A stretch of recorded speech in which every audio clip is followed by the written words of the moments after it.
Bonjour à tous, bienvenue à vous dans votre émission Ensemble c'est mieux. On est ravis de vous retrouver en cette matinée. Allez, on commence bien, on va parler d'emploi ce matin avec Sébastien. Oui, bonjour Bonjour Laurence. Sébastien. Oui, qui dit science dit données, qui dit données dit data, et qui dit data dit protection des données. On va parler RGPD avec les CV. Oh là là, RGPD, CV, il va falloir tout nous expliquer. Hein. On verra ça tout à l'heure. Merci Maude. On parlera de cuisine avec vous, bien sûr. Oui, et après les fêtes, notre corps a vraiment besoin de récupérer parce que je pense qu'on a tous fait des excès. Donc on va avoir des aliments sains et bons pour cuisiner cette semaine ensemble. Parfait, on a hâte de vous entendre. La cuisine, c'est un lieu d'expérimentation et ça tombe bien puisque ce matin, nous allons voir comment donner le goût de la science aux enfants. Et bien, c'est ce que nous verrons avec les petits débrouillards et puis l'espace des sciences. Et puis, nous vous présenterons également un programme mené au CHU de Rennes, un programme pour mieux récupérer après une intervention, mais mieux s'y préparer également. Voilà, vous verrez ça dans quelques instants. Sans oublier Billy à la SPA de Rennes avec un nouvel animal à adopter. C'est un petit chat ce matin et il s'appelle Woody. Voilà pour le menu, ça va plaire à Maude. Le menu du jour, c'est ça, c'est la science, beaucoup de science. On va justement commencer tout de suite en images. J'aimerais bien donner à Lola le goût de la science. Bonne idée, mais bon, pas évident. Si 9 Français sur 10 estiment que les sciences sont innovantes et utiles pour la société, 71% les trouvent compliquées et même 60% élitistes. Pourtant, c'est pas si sorcier de donner aux enfants le goût de la science. Bien sûr, il y a les jeux avec les incontournables mallettes du parfait chimiste, du parfait électricien ou le microscope, succès garanti. Ensuite, ça passe par la discussion. Servez-vous des événements de la vie de famille et des activités courantes pour susciter la curiosité et chercher des réponses. On prend l'avion, comment tient-il dans les airs? Et comment fonctionne le téléphone et le micro-ondes? Et si vous ne savez pas, apprenez avec lui sur Internet ou en ouvrant un bouquin. Pour aller plus loin, les activités scientifiques ne manquent pas. Ateliers, stages de vacances, clubs, musées scientifiques et techniques ou même écomusées. Autant d'endroits pour pratiquer d'incroyables expériences, découvrir tout en s'amusant. On n'oublie pas sur France 3 le monde de Jamy, le meilleur vulgarisateur scientifique du petit écran. Eh oui. Et sur Internet, les youtubeurs scientifiques régalent aussi vos enfants. Et parents, pas de discrimination. Le cerveau du garçon n'est pas plus fait pour s'intéresser au système solaire, aux principes d'Archimède ou aux dinosaures que celui de la fille. Scientifique, non ? Et oui, voilà, le message est passé. Pour aller plus loin sur ce sujet, sont avec nous Pierre Ledu. Bonjour Pierre Bonjour. Ledu, vous êtes formateur et médiateur scientifique au Petit Débrouillard. Et puis également Michel Boucher. Bonjour. Bonjour. Vous êtes responsable de médiation hors les murs à l'espace des sciences de Rennes. Tout à fait. On va voir un petit peu quelles sont vos approches. Elles sont sans doute et certainement complémentaires. Pierre-Yves Ledu, vous, l'objectif de l'association des Petits Débrouillards, qui compte 8 antennes en Bretagne, c'est bien sûr de sensibiliser les plus jeunes à la science. Vous vous y prenez comment ? Alors, l'objectif, c'est déjà de montrer que la science, elle est partout. Tout peut être objet de science, aussi bien quand on va dans le jardin, dans la cuisine, que savoir comment notre ville est organisée. Tout peut être objet de science. Et l'objectif majeur, c'est de ne pas arriver forcément comme un professeur, qui a une approche intéressante, bien sûr, mais nous, on va faire pratiquer les enfants, ou les moins jeunes, avec une démarche plutôt scientifique. Donc, on va observer, se poser des questions, et si possible, on va expérimenter pour qu'eux-mêmes arrivent à leurs propres conclusions. Donc développer l'esprit critique, ça c'est Oui, essentiel pour vous. Donc on a bien compris, hein, on peut finalement être des petits chimistes, des petits scientifiques au quotidien. C'est ce que vous prônez. Oui. Je vous propose d'écouter tout de suite le témoignage d'une téléspectatrice pour voir justement comment elle-même, elle fait avec ses enfants. Aujourd'hui, je vais vous raconter une petite anecdote qui a fait découvrir la science à mes enfants, ou plutôt qui leur a donné le goût d'être curieux et de découvrir la science dans les choses du quotidien. Quand ils étaient petits à table, le jour de la soupe au potiron, c'était la fête parce que je leur donnais des petits bols de crème fraîche et grâce à ça, ils reproduisaient la surface de Jupiter avec des cyclones, des tornades, des tourbillons, des volutes et la grande tache rouge de Jupiter qui leur permet encore aujourd'hui de reconnaître cette planète grâce à notre petite soupe au potiron. Elle est pleine d'imagination, cette maman. Super.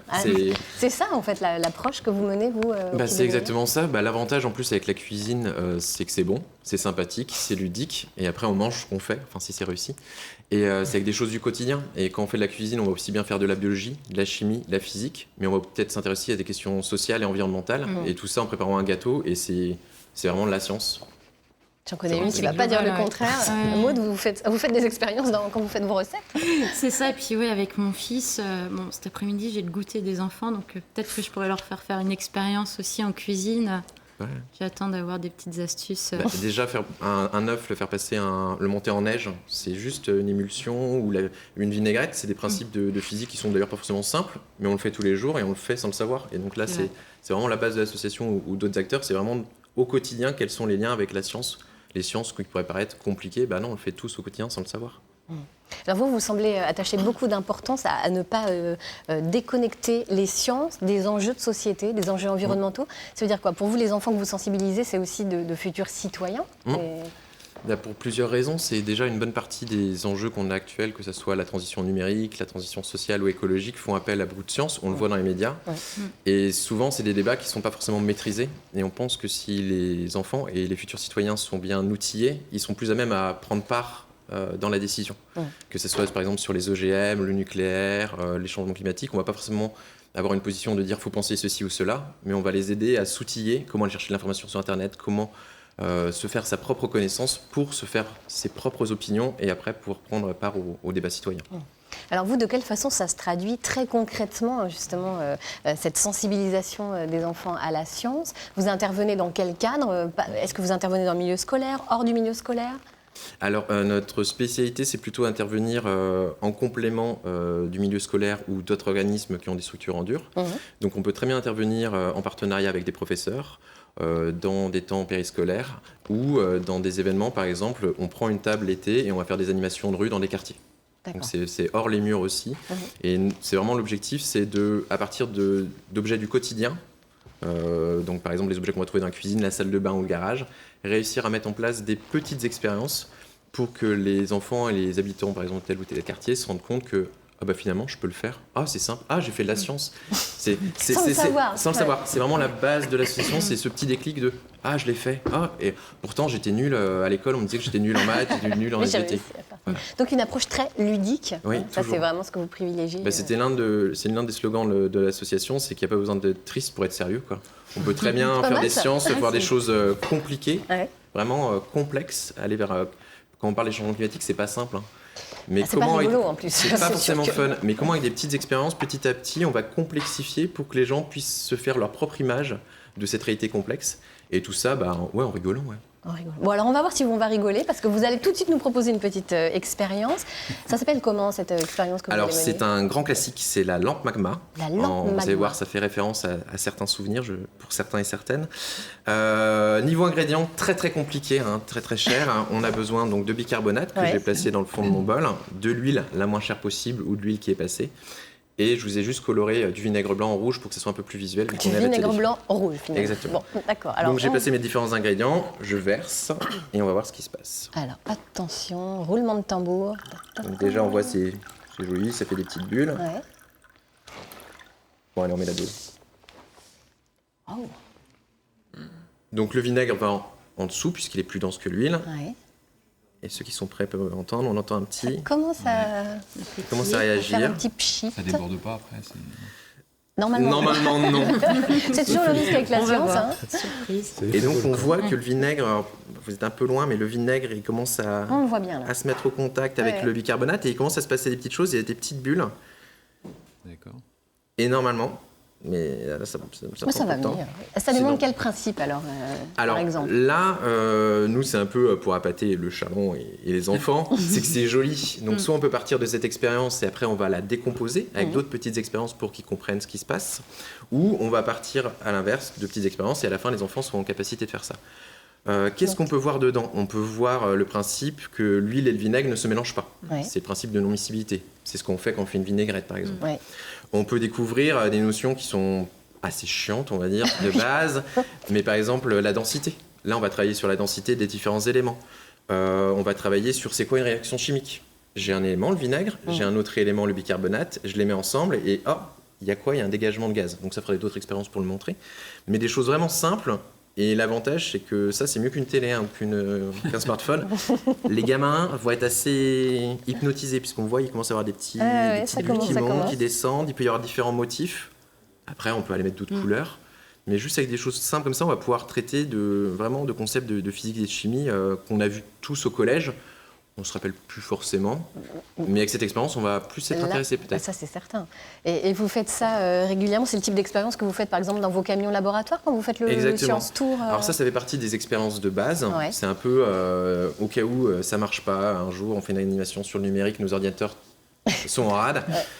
On a toujours ça marche. Et l'avantage, c'est qu'après, si on va, par exemple, avec les camions qui se déplacent dans les territoires ruraux ou dans certaines villes, où on sera peut-être plus sur des campagnes particulières, l'alimentation, tout ce qui est l'être humain vivre ensemble, la lutte contre les discriminations, ça nous sert de support, soit pour attirer les gens, soit en complément, parce que quand on a travaillé sur, par exemple, la lutte contre le racisme et les discriminations, ça peut être un peu lourd. On rapporte un petit peu de légèreté, on rapporte un petit quelque chose qui met un peu de peps à l'animation. D'accord. Là, c'est infini ou ça... Hélas, non. Non, c'est pas un s'arrête. mouvement perpétuel. Ça arrêtera une fois que tout le vinaigre aura réagi avec le bicarbonate. Mais on pourrait relancer en rajoutant soit l'un des deux éléments. On peut pas mettre ça dans son salon avec une petite lampe derrière. Alors, avec des enfants, le côté huile, souvent ça finit par terre. Mais, Parce que là, si on bouche, ça alors, va pas si le on faire. bouche, si on mettait un bouchon ou un ballon, on pourrait voir qu'il y a un dégagement de Ok. CO2 qui se met en place. Et le transformer en cocktail. Alors, à base d'huile, Ouais. en prenant un autre truc, oui, ça serait imaginé. Parce que le bicarbonate, on craint rien à l'ingérer. Le CO2, c'est dans les sodas, c'est le dioxyde de carbone. Il y a quelque chose Je à faire. vous hein. laisse C'est beau, la hein. compétence de remplacer le vinaigre et l'huile, mais je serais ravi de goûter votre cocktail. On va réfléchir quand même pour voir si on va goûter. Michel Boucher, j'ai envie de vous demander si votre approche est complémentaire de celle de Pierre-Yves Ledu au Petit Débrouillard ou si vraiment c'est la même chose, en fait, vous abordez les sciences de la même façon.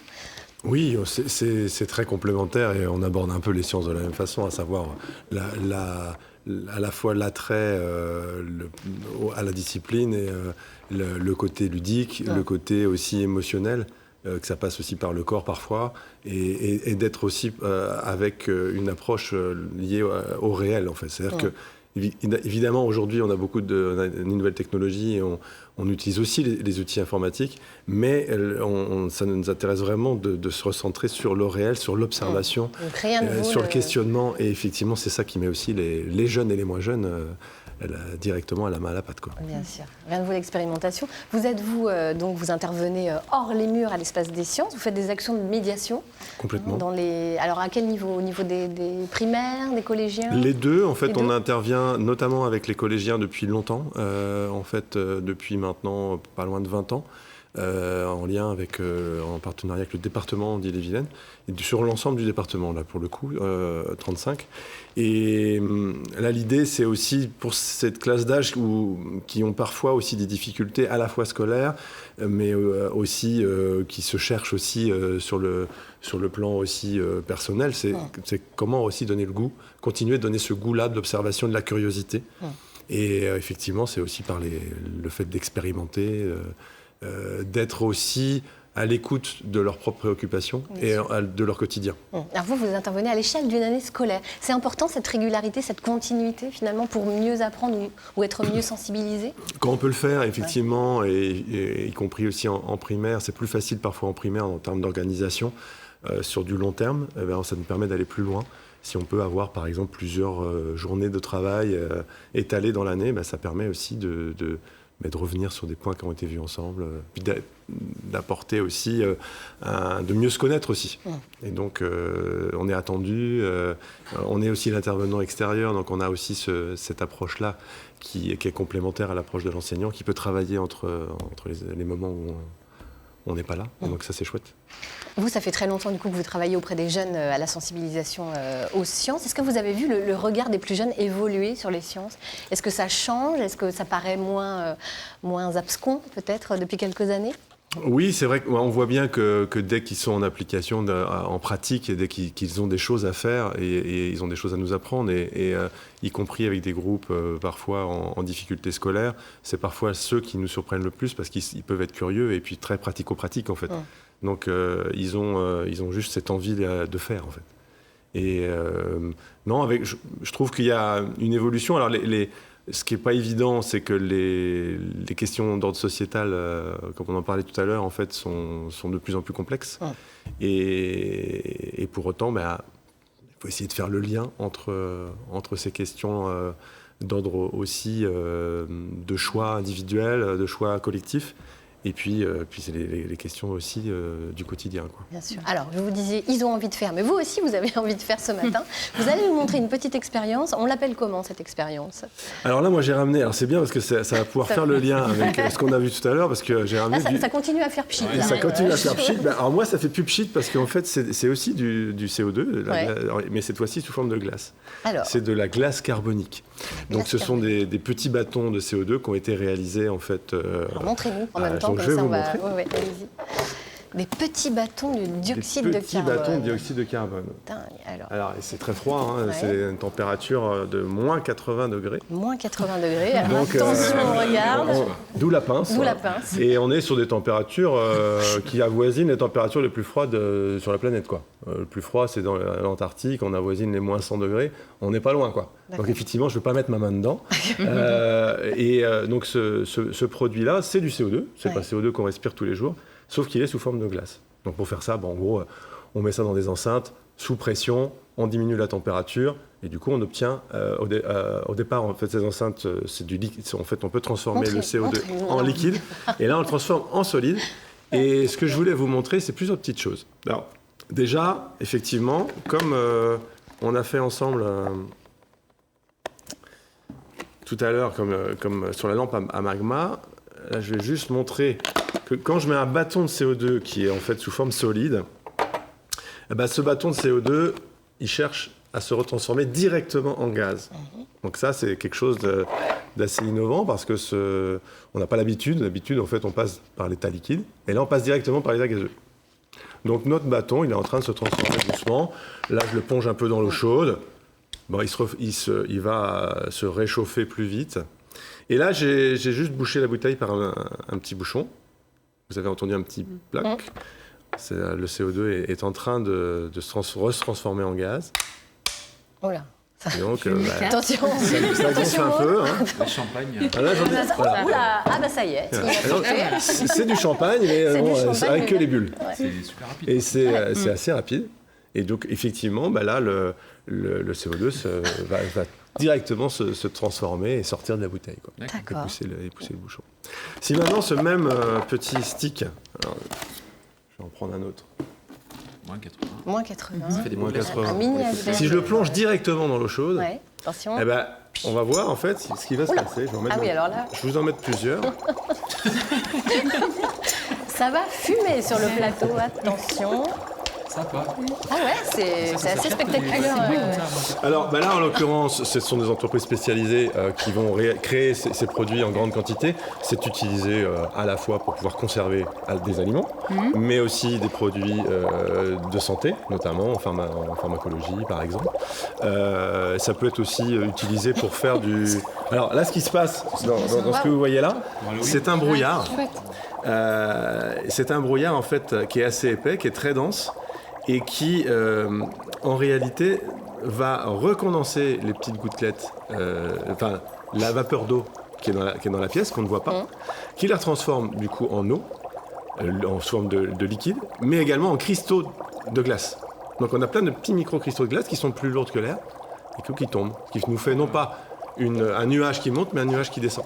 C'est les traînées que vous aviez, par exemple, derrière les avions. Oui, c'est ça. Oui. Voilà, on imagine le succès lors des animations à l'Espace des Sciences avec ce type d'expérience. C'est même utilisé au cinéma. En fait, on balance des grandes quantités sur les plateaux pour faire des ambiances de zombies. Bon, succès garanti. Merci Michel, en tout cas, d'être venu nous présenter ces expériences sur le plateau. Vous parliez de santé tout à l'heure. Eh bien, on va justement vous retrouver, Valérie Perron. Bonjour. Bonjour. Alors, avant de vous retrouver, on va quand même rester dans le domaine de la science et de l'environnement. Le Voyer Fleur de Passion est engagé dans un tour du monde de 4 années qui mêle un programme socio-éducatif et un programme scientifique. Les chercheurs étudient notamment l'impact des plastiques sur l'océan et la santé. C'est un reportage de Claire Louet et de Stéphane Sauvillier. Après avoir parcouru l'équivalent de 2 tours du monde en 4 ans, Fleur de Passion s'est amarrée à Douarnenez pour l'hiver.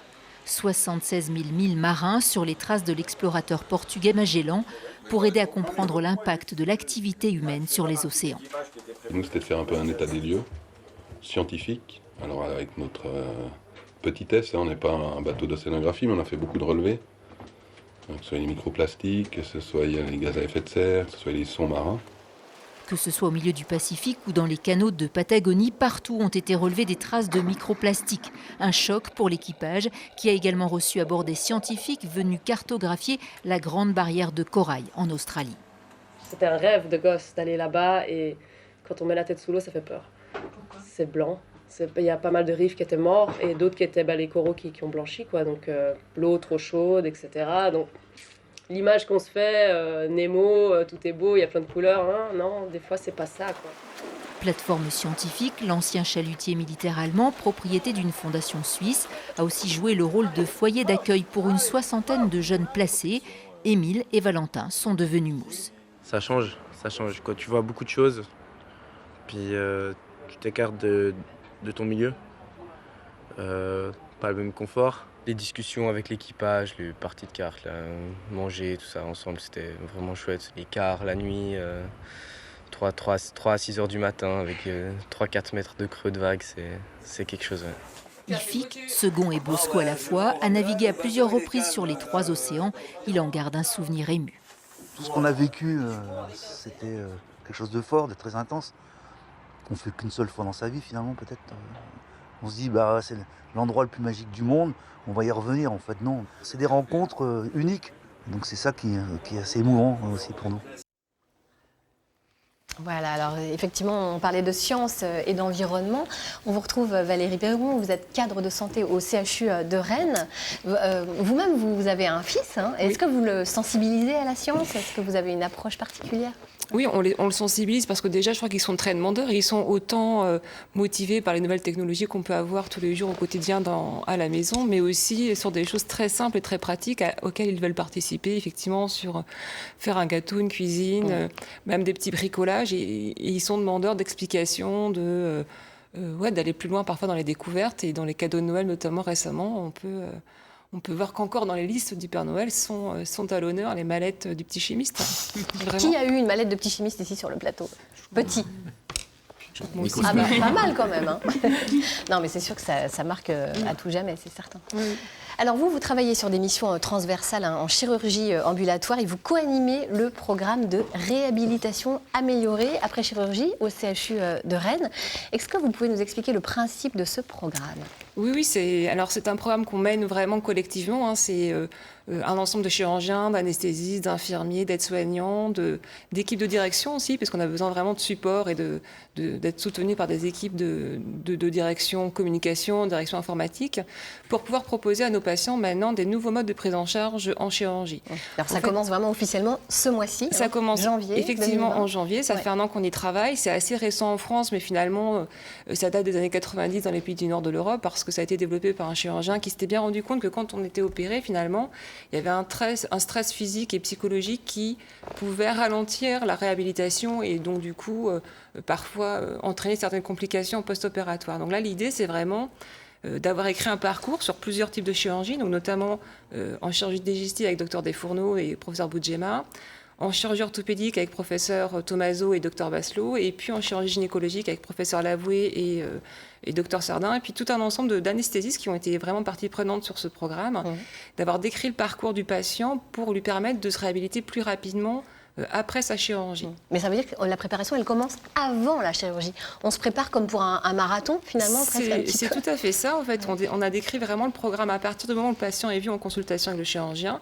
Il va bénéficier dans ce programme-là d'une autre consultation avec une infirmière qui va donc le revoir, l'informer vraiment sur les différentes étapes du parcours, le préparer physiquement aussi à l'intervention, lui proposer certains exercices, peut-être le mettre en contact avec un kiné particulier pour qu'il puisse se renforcer musculairement.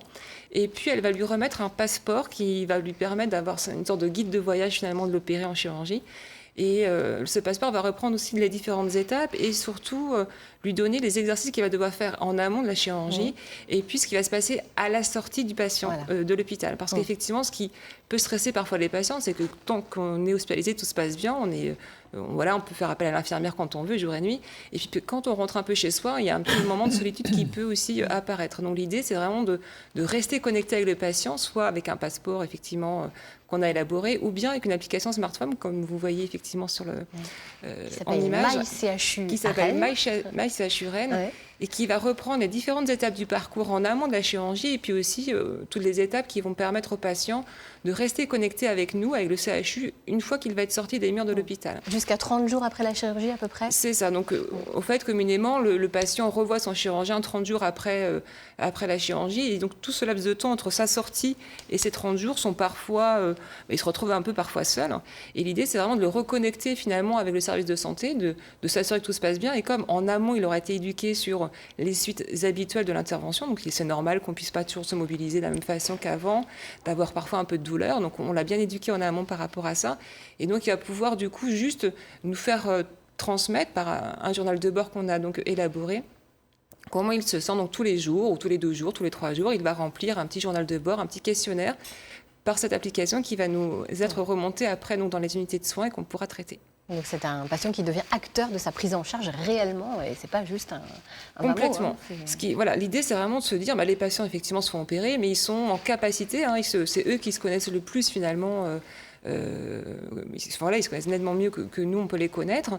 Donc l'idée, c'est de le laisser acteur. Donc il va avoir effectivement cette appli qui va pouvoir le garder autonome. Et puis aussi, il ne va plus arriver la veille comme on arrivait auparavant. Il va arriver le matin de l'intervention, ou quelques heures avant l'intervention.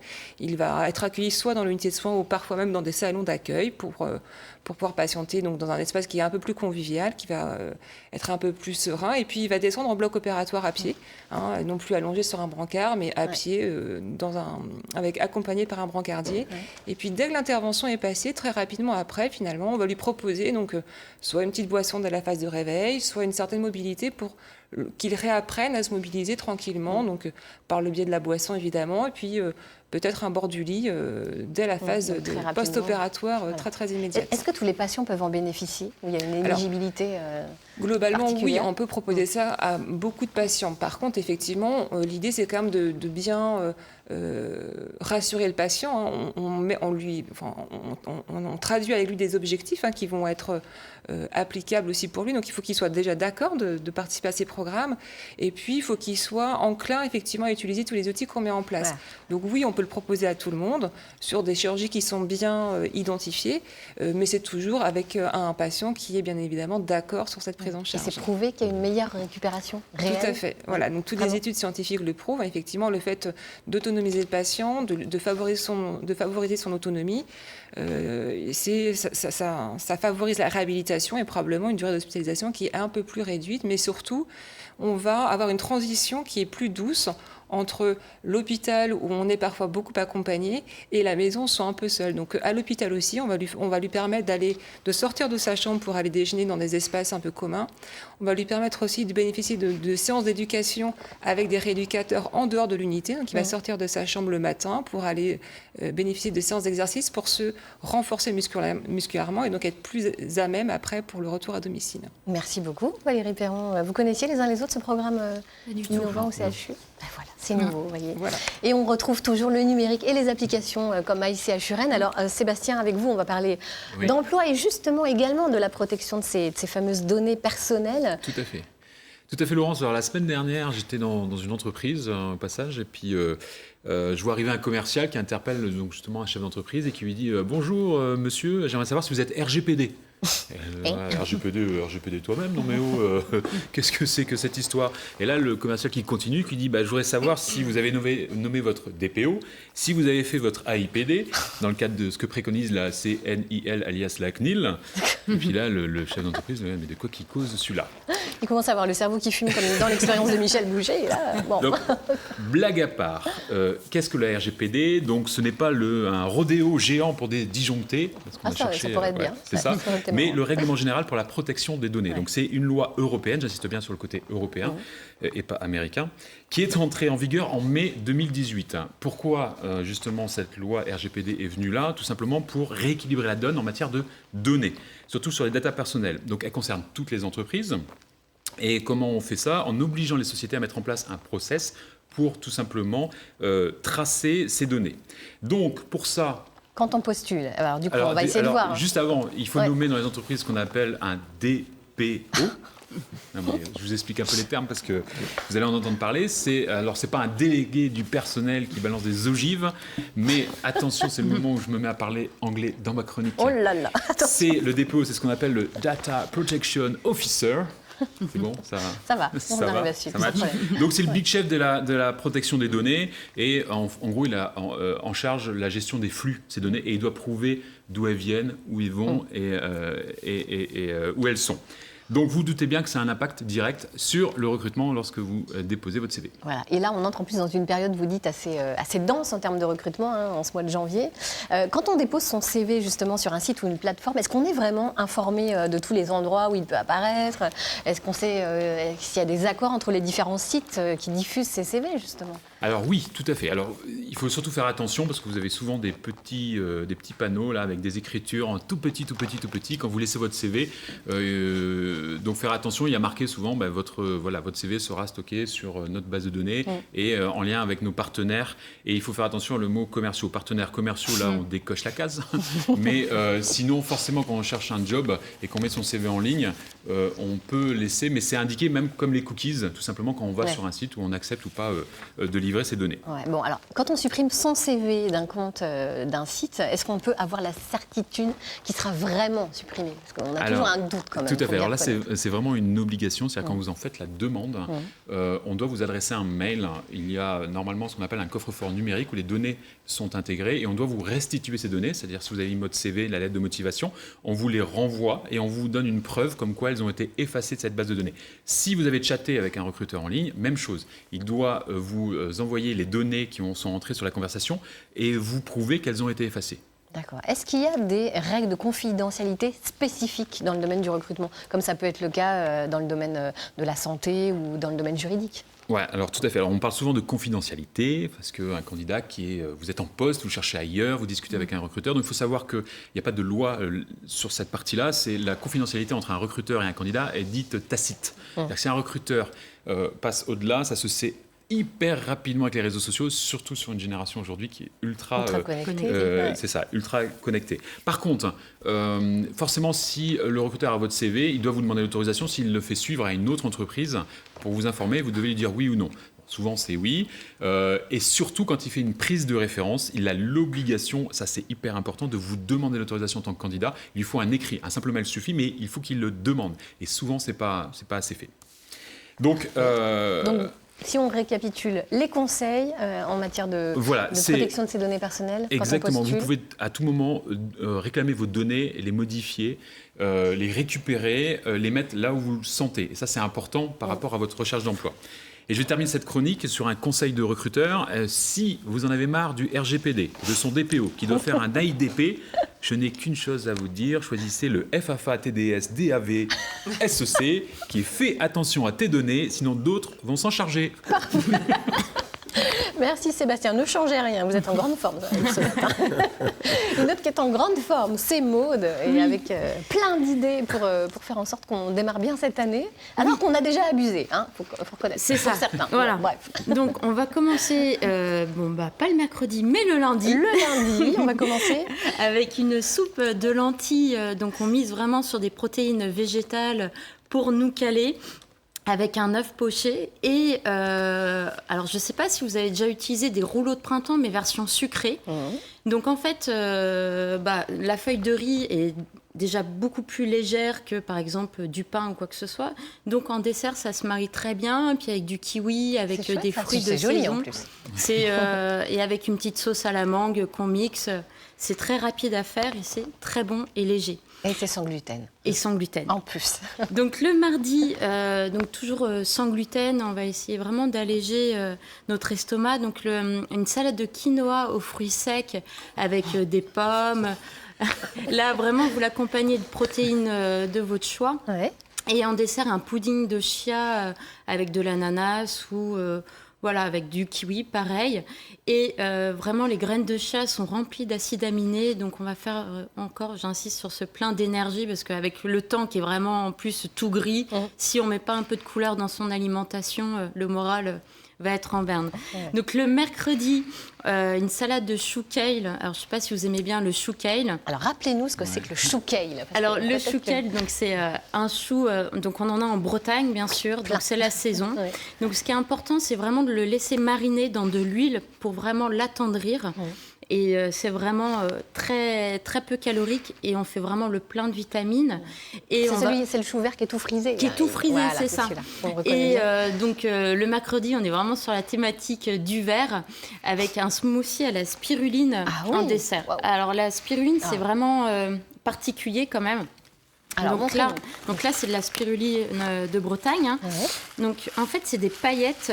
Donc là, c'est sous forme de paillettes, mais vous l'avez sous forme de poudre également.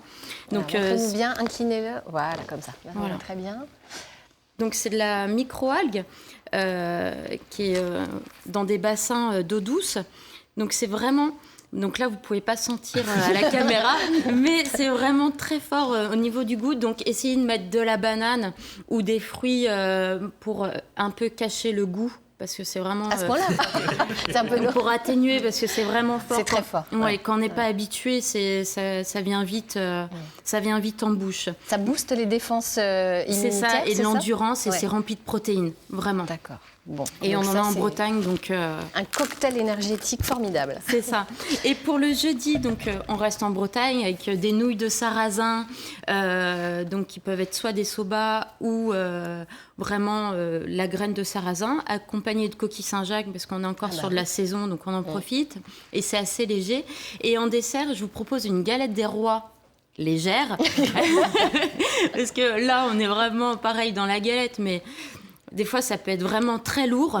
Donc là, moi, je propose une astuce pour enlever la pâte feuilletée. Bon, c'est une version un peu buancée de la galette parce que avec de la feuille de brique. Ah oui. Alors une galette. Alors en fait, vous prenez vraiment votre pâte d'amande, votre frangipane, et vous faites un pliage en feuille de brique.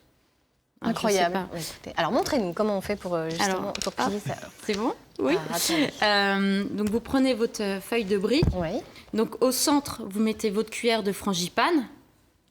On plie. Attendez, voilà, on la plie. Oui, c'est bon. Hop, voilà. Et on plie les rebords. Tac. Et tac. Donc ensuite, on obtient un triangle. Cuisson au four à 180 degrés quelques minutes. Donc comme ça, on ne met pas du beurre dans la poêle et on retourne à mi-cuisson pour vraiment avoir les couleurs dorées de chaque côté. Et on a le côté de la frangipane avec le côté croustillant sans avoir la pâte feuilletée. Alors par contre, on a un budget fève. Hein, parce que si on met une fève dans chaque feuille de brique, je vous dis pas.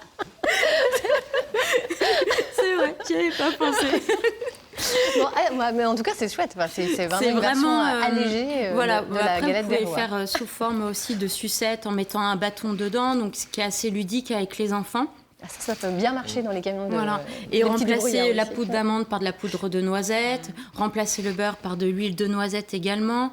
Voilà, il y a 36 000 façons un petit peu de varier notre traditionnelle galette des rois. Bon, très bien. Mais on peut se faire plaisir aussi avec une bonne galette des rois de notre boulanger. Ça fait pas de mal. Et le vendredi, donc je reste dans quelque chose de très végétal, donc des spaghettis de betterave crue. Donc j'étais venue en début d'émission avec un taille crayon pour des courgettes, mais là vous pouvez le faire pour version hiver avec de la betterave qu'on va venir faire poêler avec de l'huile d'olive. On rajoute du chèvre frais, quelques herbes fraîches. On l'accompagne de viande ou avec un œuf ou du poisson. Et en dessert, un blanc mangé au kiwi. Et vous pouvez faire vraiment remplacer du lait par du lait végétal si vous êtes intolérant. Et on peut se régaler sans aucun remords. Bon, bah voilà, comme ça, on verra plus jamais la galette des rois de la même façon. C'est clair. Vous connaissiez cette astuce, Sébastien, de feuille de brique pour une galette? Non, du tout. Et je retiens aussi les betteraves, là. Ça me donne bien envie, là. C'est chouette. Ça doit être sympa, ça. Ça change. Ça colore aussi notre assiette. Ouais. Bon, bah écoutez, voilà, plein d'astuces et d'idées pour se faire plaisir en ce début d'année. Et puis on peut se faire plaisir aussi avec les expériences scientifiques, hein, évidemment. On va retrouver maintenant Billy à la SPA de Rennes avec un nouvel animal à adopter. Billy, c'est à vous. Bonjour tout le monde. Bonjour. Alors avec mon expérience l'autre jour de cacahuète, aujourd'hui je prends sur moi et je prends le chat dans mes mains. Oui. Dans mes bras. Aussi petit Woody en même temps. Woody s'appelle. Il s'appelle Woody. Oui, c'est ça, j'ai pas pris le plus mollos. Comme la dernière fois on a vu les 2 bébés, là ça m'allait très bien. Il me regarde quand même bizarre. Non, avec plein d'amour. Oui, alors faut que tu regardes là chérie. Donc moi on s'en fiche de moi, c'est pas grave, c'est toi qu'il faut qu'on voit. Alors Woody il a quel âge? Il a 5 mois. Il a 5 mois. C'est un petit chat qui a été trouvé avec ses frères et sœurs dans la rue. D'accord. Donc voilà, du coup il est arrivé chez nous pour trouver une famille. Ok. Bon, c'est un petit chat très familier, hein, pas du tout sauvage. Même moi, regarde, il m'a accepté, donc c'est qu'il est gentil comme tout. Hein. Qui mouline avec ses petites pattes, ça prouve qu'il est content. C'est ça, quand ils sortent leurs griffes, c'est quoi en fait? Ça veut dire quoi? Tout dépend pourquoi ils sortent leurs griffes, mais là notamment il mouline, donc là il est content, il profite de son petit moment câlin. Là je sens bien qu'il mouline. Oui, mais c'est vraiment c'est de l'affection. D'accord. Ah oui, ok. Donc c'est un marque d'affection. Alors ce petit bonhomme, il peut s'adapter partout du coup? Oui, un petit peu partout, en maison, en appartement. Bien sûr, en appartement, s'il a aussi un enrichissement suffisant pour son bien-être. Hein, c'est important de rappeler qu'il leur faut des cachettes, qu'ils aiment beaucoup être en hauteur aussi, donc ils ont besoin d'avoir des petits perchoirs en fait, pour se retrouver un petit peu en sécurité quelque part. On n'est pas obligé de mettre un arbre à chat qui n'est pas forcément très très joli, on peut mettre des petites étagères sympathiques. Aussi, bien sûr, après l'arbre à chat c'est bien aussi justement pour qu'ils fassent leurs griffes, qu'ils apprennent à le faire sur l'arbre à chat et pas ailleurs. Ouais, pas sur le canapé quoi. Donc tout ça c'est une question d'éducation. C'est une question d'enrichissement surtout, parce que bon, éduquer un chat c'est pas toujours évident, ça reste des félins, hein, donc après on peut leur apprendre certaines choses bien sûr, mais il faut leur donner envie aussi d'apprendre et puis surtout de nous faire plaisir. C'est ça, et ben comme ça on aura une belle relation. Bon bah je crois que là le petit bonhomme, ouais il est bien là. Hein. Et ben écoute merci beaucoup, on va pas faire trop de bruit, on va le laisser là faire sa petite sieste. Bonne nuit chouchou. Je peux rester la journée comme ça avec toi. Tu vois qu'il est mignon. C'est vrai. Tous les chats n'ont pas le même caractère là. Ah bah non, hein, c'est comme les humains, ils ont tous leur personnalité. Allez bisous tout le monde. Oh, bon, Billy, je crois qu'il vous a adopté, hein, le petit Woody. Voilà. Allez, on vous retrouve très bientôt. C'est presque fini. Avant de se quitter, on parlait de la science, hein, vous le savez, ce matin. On peut quand même rappeler qu'il existe à l'Espace des Sciences de Rennes un laboratoire de Merlin, hein, qui est un petit terrain d'expérimentation pour les enfants. À partir de quel âge? À partir, on va dire, du CP, CE1, CE2, quoi. Enfin, à partir du moment où on est accompagné par ses enfants, que ses parents, qu'on est curieux. Maintenant, c'est les enfants qui accompagnent les parents. C'est un peu l'objectif aussi, c'est que ça se fasse en famille, quoi. Et c'est vrai que... Avec tout un tas d'animations à découvrir. Et un peu comme votre émission, Ensemble c'est mieux. Donc effectivement, c'est vrai que c'est sympa d'être à plusieurs en sciences aussi, pour pouvoir se poser des questions. Exactement. Donc, et puis une antenne qui ouvrira à Morlaix en 2021. Voilà. Et puis prochaine expo Feu aussi bientôt. Qui va ouvrir, une expo sur le cerveau également qui sera sur l'année prochaine. Voilà. Plein de belles choses encore à découvrir et surtout garder ce goût de la science quand on est enfant, mais quand on est grand également. Merci beaucoup d'avoir été avec nous, merci à tous. C'est fini pour aujourd'hui. On se retrouve demain à 10h45. Nous évoquerons entre autres les plantes d'intérieur. Et vous verrez, elles suscitent un certain engouement. Excellente journée sur France 3. À demain. Kenavo.